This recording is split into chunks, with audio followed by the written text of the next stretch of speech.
ជីវិតសុខស្រួលពេកមកលត់ដំជិះឡាន11ម៉ោងដើរលេងតាមទូមួយខំម្ដងសប្បាយញាក់សាច់ចាដើរលេងដល់អារ៉ាប៊ីសាអូឌីតតែថាជាប់ចកេះដល់ឥឡូវតាន់បាត់ទេគ្រាន់តែបើកឆាកងើបម៉ោង3ភ្លឺនេះហាគួរតែយល់ឡៃបញ្ញាប់បញ្ញាប់ស្លាន់ទៅឡើងឡានក្រុងមួយគេម៉ោង4ហ្នឹងគឺខ្ញុំទៅក្រោយគេទៀតព្រោះចាស់គឺគាត់សម្រាកនៅតែដែលចិត្តធួហ្មងទ្រីបនេះគឺមិនអាចខ្វះកាសបានទេខ្វះណោះនេះជីវិតស្មាសូនយើងដាក់ទៅយើងមិនលឺអ្វីទាំងអស់យើងស្ដាប់បទចម្រៀងឈៀលមើលផ្លូវកាយយើងគឺចាប់ផ្ដើមចេញមកឲ្យប្រកាសណៃនាំអីចឹងណាចាប់គឺខ្ញុំមើលរឿងធម្មតាទ្រីបនេះហ៊ាននិយាយថាអត់ខ្វះញ៉ាំទេបើកតែភ្នែកមកគេឲ្យមីនុយកំងម្ហូបយើងអាចកំងអីញ៉ាំមួយចានហើយនឹងទឹកមួយកែវមើលទៅមើលមកមិនហ៊ានបថុយអីចាននេះចានមានតែញ៉ាំកាទៀវគ្រឿងសមុទ្រហើយយកកាហ្វេដោះគោពេលជិះតាមផ្លូវហ្នឹងគេឲ្យយើងឈប់ចូលបន្ទប់ទឹកចូលអីចឹងណាខ្ញុំក៏តនេធ្វើ outfit check នៅក្នុងម៉ាតទៅព្រោះទិញមីបាន3កំប៉ុងចូលទៅឡានវិញសុំដូរកន្លែងអង្គុយអាក្រោយនេះទលាយលវឹងចាមានរត់ធ្វើការដេកម្នាក់ឯងជីប្រហែលតែកន្លះម៉ោងអីដល់កន្លែងឈប់ញ៉ាំអីបើនិយាយពីរសជាតិគឺឆ្ងាញ់អត់ស្ដាយលុយគ្រាន់ថាបលឹមឡើងគឺញ៉ាំអត់ចូលឬធ្លាប់ទាំងយកមកដណ្ដប់ពីដណ្ដប់បាយនេះឲ្យមកញ៉ាំកាទៀវហើយដោះគោនេះសុំគេផ្អែមចាប់ផ្អែមតតែចង់កាត់ជើងញ៉ាំហើយអីហើយគឺទៅវាយ passport ចូលនឹងឯងរឿងផ្លែចម្លែកអារម្មណ៍តិចនោះគាត់អត់ស្លាប់ជីយន្តហោះលើនេះជីឡាថ្ងៃខ្ញុំទៅនឹងប៉ះគេ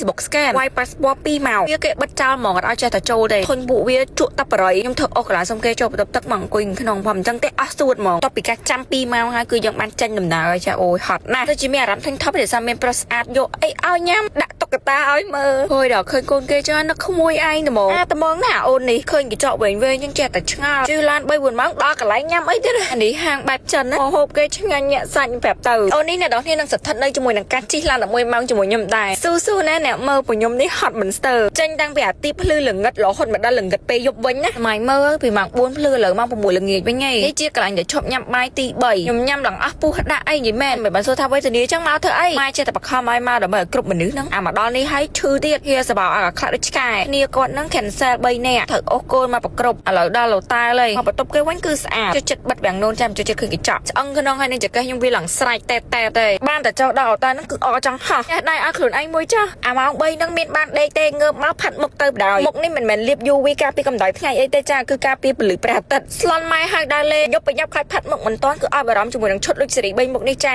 5នាទីប្រែកាយគឺដំបូងណាគ្នាប្រើសេរ៉ូមសិនទៅអត់បានដេកចឹងមុខស្ងួតណាស់កាលណាមុខយើងមានសំណើមមុខយើងលាបអីឆាប់ចូលហើយវាអត់កកស្ព្រីស្ព្រូសម្រាប់សេរ៉ូមរបស់លុចសេរីនេះដោតទៅលើអ្នកដែលគាត់ស្បែកស្ងួតខ្លាំងមុខគាត់លបអត់មានសំណើមលាបទៅណោះនេះអើយថ្លាកលា skin មកមិនលេងសៀកលេងបាហ៊ីអីណាមុខនេះគឺបន្ទាប់ពីលាបសេរ៉ូមហើយប៉ិតគឺតែថ្ពាល់នេះចង់ឆ្លោះមុខខ្លួនឯងបានវិញបន្ទាប់មកគឺយើងលាបជាមួយនឹងលាបការពារកម្ដៅថ្ងៃឬក៏យើងហៅថា UV essence មកគេរៀងផ្លាច់ UV essence ហ្នឹងគឺការពារកម្ដៅថ្ងៃហើយមុខគេផ្ដល់សំណើមទៀតអត់តែចេញនិយាយបោកអ្នកតគ្នាណោះនេះសាច់លេគេញីខ្វាច់ខ្វោកគឺចូលមុខហើយអត់ធ្វើឲ្យស្អិតមុខទៀតលាបរួចមុខយើងថ្លាសតែជាងមុខធម្មជាតិតិចគេដែលសារនៅក្នុងហ្នឹងគឺមានជាតិធន់អាប់តមកគឺយើងប្រើជាមួយនឹង BB ខ្ញុំយកលាបលើដៃដែលសារតែថ្ងៃនេះខ្ញុំប្រើប៉ងតប់ទៅមុខលេងរួចឲ្យសុំធ្វើការបាត់បង់ស្លាក Connect មួយសិននិយាយត្រង់ខ្ញុំ surprise ណាស់ជិះឡាន11ម៉ោងនេះខ្ញុំទៅតែដឹងមុនថ្ងៃឡើងឡានមួយថ្ងៃឯកូតខំលេងខ្ញុំមកអស់ដៃហ្មងវគ្គនេះសាច់ BB គេគឺបែបនេះម៉ត់ហើយគឺស្រាល make up ទៅធ្ងន់មុខទេដែលគាត់រត់បែប make up មើលទៅធម្មជាតិគឺត្រូវជាពិសេសក្មេងៗដែលគាត់ទៅរៀនកុំឲ្យគ្រូជេរមើលទៅគឺសាច់មុខយើងឲ្យម៉ត់ស្អាតដូចធម្មជាតិថែម color ថ្ពណ៌ color អីទៅគេអត់កើតទេចាខ្លាចមុខមើលអត់យល់ក្នុងក្រោយគឺយើងបាញ់លុយ series spray ដើម្បីមុខយើងកាន់តែមានសំណើមហើយ make up យើងជាប់បានមួយថ្ងៃពេញដូចថ្ងៃនេះជិះឡានប្រហែល10ម៉ោងចឹងណា